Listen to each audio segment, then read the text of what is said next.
Sur leur poste de travail, ils ne portent pas de cravate. Pourtant, ces hommes et femmes sont des actionnaires de leur entreprise. Sur les 73 salariés, ils sont 63 à posséder des parts. Soit on était racheté, ou depuis le début j'ai adhéré en espérant que ça marche. Et c'est ce qui se passe, c'est que ça marche bien. Et puis pour investir aussi pour le canton, puisque le canton est en train de se vider des entreprises, on n'a plus grand chose, il n'y a plus que ça. Pour les générations futures aussi, qui pourront venir travailler ici. On sait que les bénéfices nous reviendront, c'est ça en fait. Donc si le travail est bien fait, l'argent arrive, c'est comme ça qu'on le voit.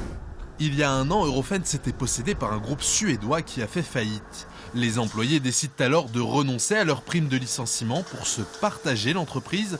Dans ce nouveau modèle, plus ils sont productifs, plus leurs gains sont grands, mais cela demande aussi une adaptation.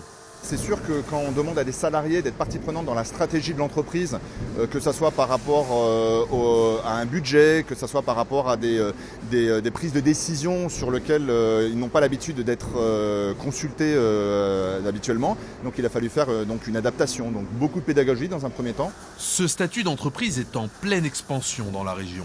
En 10 ans, son nombre a presque doublé selon les représentants. Déjà, une SCOP, ça ne délocalise pas. Ça va garder son savoir-faire sur un territoire. En plus, la gouvernance étant très participative, il est clair que les salariés ne vont pas prendre la décision de se délocaliser. Voilà.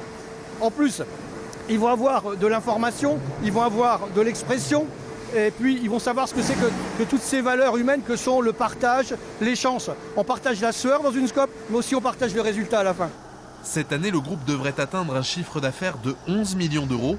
Il a même pu embaucher une dizaine de personnes.